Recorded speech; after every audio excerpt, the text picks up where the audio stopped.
माझं नाव साहिल, वय 26. अंधेरीच्या एका IT कंपनीत 9 ते 6 ची नोकरी. रोजचा तोच रुटीन, बसची गर्दी आणि संध्याकाळी थकून घरी परतणं. मी थोडा अबोल असल्याचा विश्वात रमणारा. संध्याकाळचे 6 वाजले होते. आभाळ पूर्णपणे भरून आलं होतं आणि मुंबईच्या हवेत ओळखीचा पाऊस वास दरवळत होता. मी ऑफिसमधून बाहेर पडलो. डोकं फाईलच्या ओझ्याने जड झालं होतं. अंगास तोच पांढरा शर्ट जो आता घामामुळे अंगाला चिकटायला लागला होता. मी घाईघाईने बस स्टँडकडे धावलो, कारण मला माहित होतं एकदा पाऊस जोरात सुरू झाला की रिक्षावाले नन्नाचा पाडा वाचायला सुरुवात करतात. मी स्टॉपवर पोहोचलो आणि बरोबर त्याच वेळी वरून राजाने आपली बॅटिंग सुरू केली. बघता बघता पावसाचा जोर इतका वाढला की समोरचा रस्ताही दिसेनासा झाला. मी स्टॉपच्या त्या पत्र्याखाली स्वतःला वाचवण्याचा प्रयत्न करत होतो, पण वाऱ्याच्या झोतात पावसाचे थेंब मला पूर्णपणे भिजवत होते. नेमकी तेव्हाच एंट्री तिची झाली. ती धावतच स्टॉपवर आली. हातात एक मोठी निळी छत्री, एका हातात ऑफिसची बॅग आणि दुसऱ्या हातात सावरलेली साडी. ती येऊन बरोबर माझ्या शेजारी उभी राहिली. तिच्या येण्याने वातावरणात एक मोगऱ्याचा मंद सुगंध पसरला होता, जो त्या पावसाच्या मातीच्या वासापेक्षाही खूप जास्त प्रभावी होता. मी स्वतःला कोपऱ्यात आकसून घेत होतो, जेणेकरून माझ्या ओल्या शर्टचा स्पर्श तिला होऊ नये. ती माझ्याकडे बघून थोडी हसली. तिचे डोळे खूप बोलके होते. एक प्रकारचा शांतपणा आणि अनुभवाची शिदोरी त्यात दिसत होती. "अरे, असा कोपऱ्यात का उभा आहेस? पूर्ण भिजलास तू," ती म्हणाली. तिचा आवाज एकदम खणखणीत पण तितकाच गोड होता. मी थोडा अवघडलो. मान खाली घालून म्हणालो, "नाही, ठीक आहे मी. बस येईलच आता." त्यांनी छत्री बंद केली आणि टॉपच्या आडोशाला उभी राहिली. "बसची वाट बघत राहिलास तर आज इथेच मुक्काम करावा लागेल. बघ किती ट्रॅफिक आहे." असं म्हणत त्यांनी रस्त्यावरच्या लाल दिव्याच्या लांबसल्या प्रांगेकडे बोट दाखवलं. मी त्यांच्याकडे चोरून पाहिलं. साधारण 40च्या असतील, पण त्यांचं सौंदर्य काळानुसार अजूनच खुललं होतं. चेहऱ्यावर एक ग्रेस होती.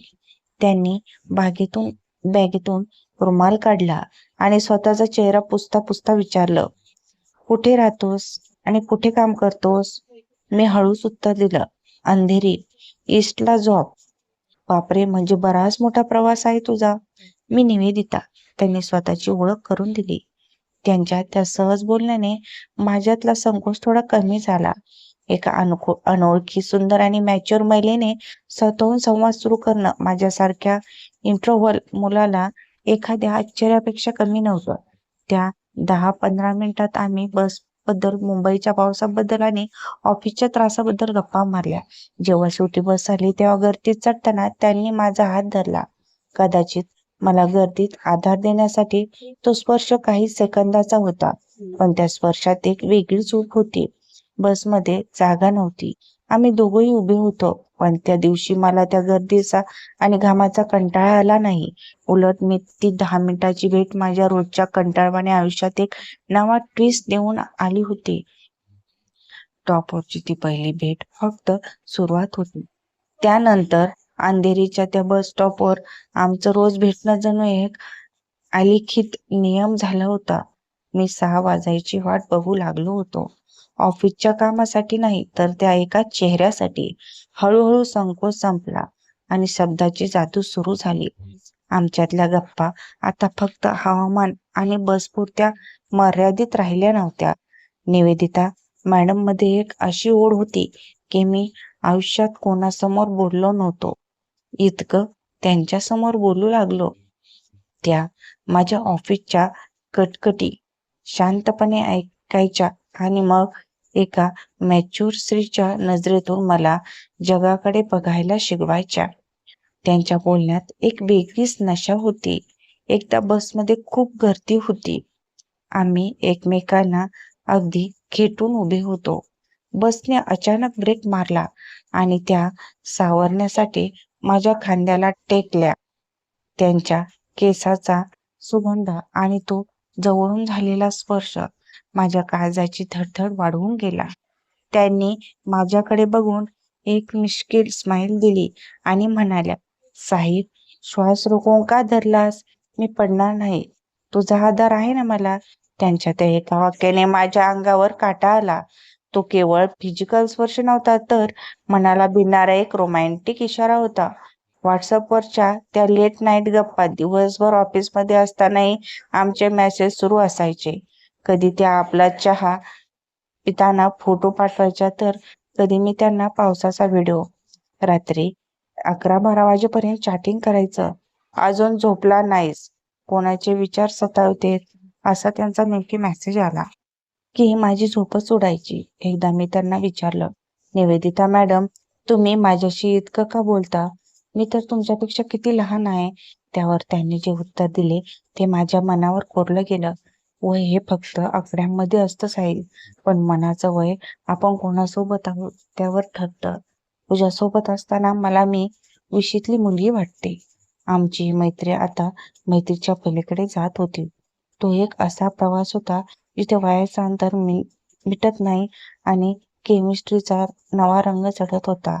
आम्ही दोघंही एका अशा उंबरठ्यावर उभं होतो जिथून पुढे फक्त एकच पाऊल टाकायचं आणि बाकी होतं आमच्या घरी जाण्याचं निमंत्रण.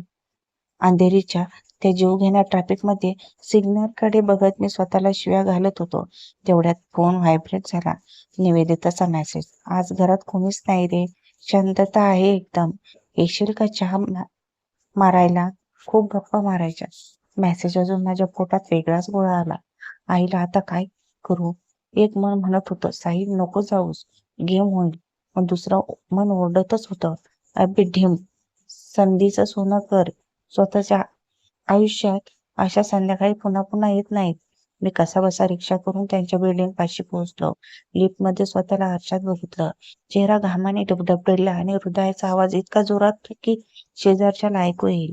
3ऱ्या मजल्यावर पोहोचलो. बेल वाजली. दरवाजा उघडला आणि माझा तर फ्यूजच उडाला. समोर निवेदिता उभी होती, पण आज ती रोजच्या मॅडम नव्हती. तिने नेसलेली ती साडी गायब होती. त्याऐवजी एक सैलसर डार्क निळी मॅक्सी, गळ्यातून खाली येणारे ओले केस आणि चेहऱ्यावर कसलाही मेकअप नाही, तरी ती इतकी कटक दिसत होती की माझ्या तोंडून शब्दच फुटेना. काय रे, बाहेरच उभं राहणार का? ये ना आत. तिने डोळ्यानेच खुणवलं आणि मी एखाद्या संमोहन झाल्यासारखं आत गेलो. घरात तोच मोगऱ्याचा वास होता, पण आज तो जरा जास्तच नशिल्या वाटत होता. बाहेर पावसाने पूर्ण राडा लावला होता. खिडकीवर आदळणाऱ्या थेंबाचा आवाज घरभर घुमत होता. आम्ही बाल्कनीतल्या सोफ्यावर बसलो होतो. माझ्या हातात चहाचा कप होता, पण हाताला कंप सुटला होता. निवेदिता माझ्या अगदी जवळ येऊन बसली. तिची ऊब मला जाणवत होती.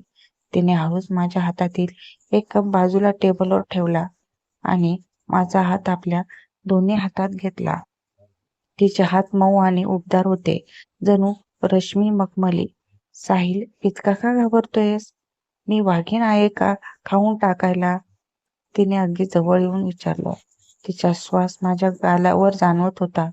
मी फक्त एवढंच बोलू शकलो, नाही, पण हे सगळं थोडं वेगळंच वाटतंय. तिने हसून माझ्या खांद्यावर डोकं ठेवलं. वेगळं आहे म्हणूनच तर खास आहे.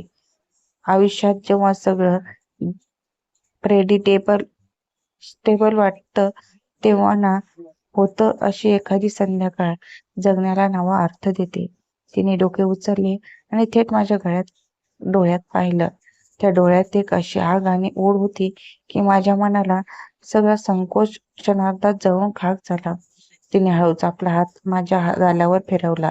तिच्या बोटांचा तो स्पर्श जणू माझ्या अंगात वीज चमकून गेला. मी त्याला जवळ घेतलं. तिचं शरीर माझ्या बाहूत विरघळून गेल्यासारखं वाटलं. त्या क्षणी वयाचं अंतर, लोकांच्या नजरा, साऱ्या जगांचे नियम खड्ड्यात गेले होते. वातावरणात एक प्रकारची धुंदी होती. पावसाचा तो गडगडाट आणि आमच्या श्वासाची वाढलेली गती, सगळं काही एकरूप झालं होतं. ती रात्र फक्त एक अफेअर नव्हती, तर दोन एकाकी मनाने एकमेकांच्या मिठीत शोधलेलं एक सुंदर सत्य होतं. ती रात्र आम्ही शब्दाशिवाय खूप काही बोललो होतो. दुसऱ्या दिवशी सकाळी जेव्हा मी जागा झालो तेव्हा खिडकीतून येणारा उजेड वेगळाच वाटत होता. निवेदिता अजून शांत झाल्या होत्या. त्यांच्या चेहऱ्यावर एक समाधान होतं. मी घराबाहेर पडलो तेव्हा अंधेरीची ती गर्दी, तोच गोंगाट होता, पण माझ्या मनात मात्र एक शांतता होती. मला जाणीव झाली की ही फक्त एक मीटिंग नव्हती. या एका रात्रीने मला स्वतःची ओळख करून दिली होती. आमच्यात पुढे काय होईल, समाज काय म्हणेल, हे मला माहीत नव्हतं. कदाचित आमचे रस्ते वेगळे होतील किंवा कदाचित ही मैत्री अजून घट्ट होईल. पण त्या एका रात्रीने माझ्या आयुष्याचा दृष्टिकोन बदलला होता. ती रात्र आमच्यासाठी केवळ एक आठवण नसून माझ्या आयुष्यातील एक भावनिक वळण होतं. आयुष्य अनिश्चित आहे, पण त्या आठवणी मात्र माझ्या मनात कायमच्या कोरल्या गेल्या आहेत. जर कहाणी आवडली असेल तर आपल्या चॅनलला नक्की सबस्क्राईब करा आणि कहाणी